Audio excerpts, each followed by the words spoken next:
It was another long night at Walmart, and I was counting down the hours until my shift ended. The store was eerily quiet, with only a handful of shoppers wandering the aisles, their footsteps echoing in the vast, empty space. I was just about to clock out when my manager called me over. "Hey, can you do me a favor and collect the carts from the parking lot?" he asked, sounding more like an order than a request. I sighed, knowing it would mean another half hour of work, but I nodded and grabbed a reflective vest. Stepping outside, I was hit by the oppressive heat of the night. The air was thick and still, like a suffocating blanket, and the only sound was the distant hum of crickets. The parking lot was mostly deserted, with just a few scattered cars left behind by late-night shoppers. I wanted to get this over with as quickly as possible so I could head home and collapse into bed. As I maneuvered the rows of carts, I found myself absorbed in the task, not really paying attention to my surroundings. The rhythmic clatter of wheels on asphalt was almost hypnotic, and I began to zone out, my mind wandering to thoughts of sleep. Then, I heard it, a faint, almost imperceptible creak of cart wheels moving on their own. The sound came from my left, and I turned instinctively, squinting into the dimly lit corner of the parking lot. There it was, a lone shopping cart, slowly rolling toward the edge of the lot. At first, I didn't think much of it. Maybe a breeze had caught it, or maybe one of the nearby cars had nudged it. But as I stood there, watching it move, a chill crawled up my spine. There was no wind, and the cart moved with a deliberate slowness that seemed unnatural.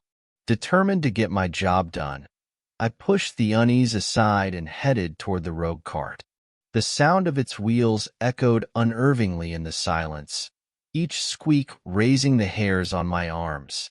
As I approached, I caught a movement out of the corner of my eye, a flash of white against the shadows. I turned my head slowly, dread pooling in my stomach. Standing about 20 feet away was a woman, her figure illuminated by the dull glow of a street lamp. She had long, tangled hair that cascaded over her face, and she wore a tattered white dress that fluttered slightly as if caught in a breeze that didn't exist. Her head was tilted to one side, as if she was listening intently or gazing at something I couldn't see. My heart began to pound, a frantic drumbeat in the stillness.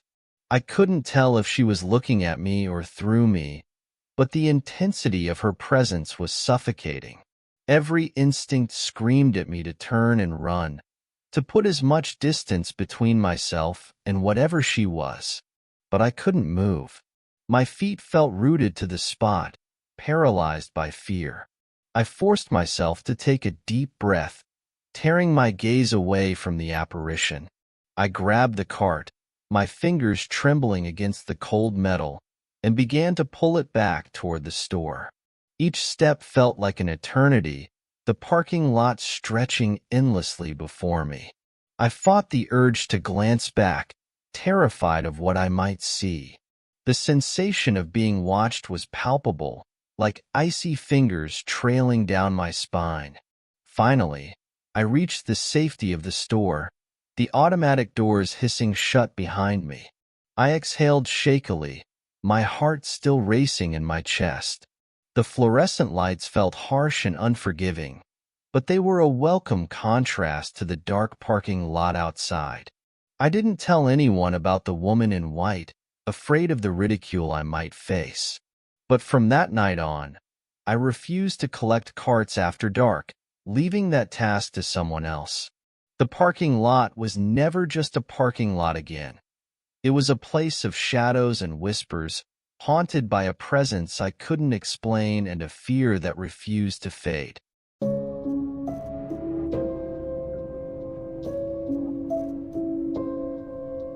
I was a merchandiser at Walmart.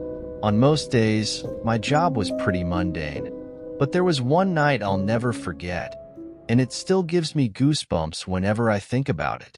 I was working the night shift, organizing the stock area and checking the new boxes that had arrived earlier that day.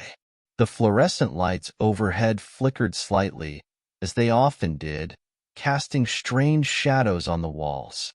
As I was stacking boxes, I noticed one box in the corner twitch slightly. At first, I thought it was just my imagination, so I shrugged it off and continued with my work.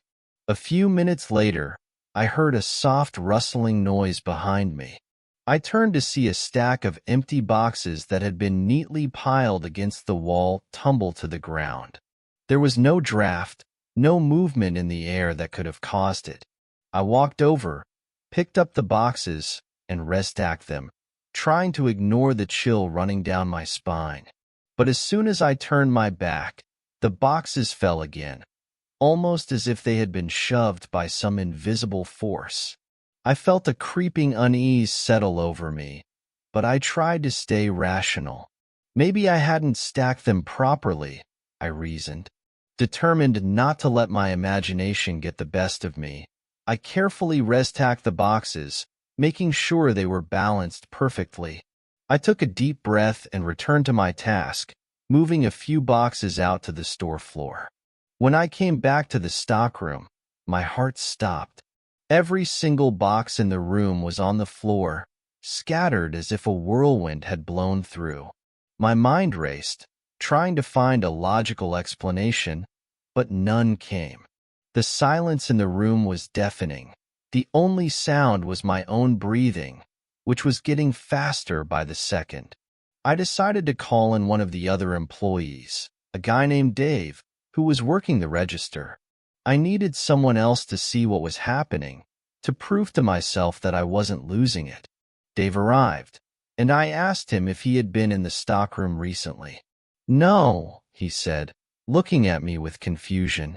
I showed him the mess, and his face went pale. "Dude, I haven't seen anyone go in or out of here." The fear in his eyes confirmed what I had been dreading. There was something unnatural happening. Despite my best efforts to remain composed, anxiety gripped me every time I stepped into that stockroom. It felt like the walls were closing in, and every shadow seemed to move with a life of its own. In the end, I couldn't take it anymore. I resigned a few weeks later, finding a job elsewhere, far away from anything that involved stockrooms and boxes. I never did find out what caused those boxes to move, and I'm not sure I want to know. But even now, whenever I see a stack of boxes, I can't help but feel that same sense of dread, that same gnawing fear that something is watching, waiting to make itself known.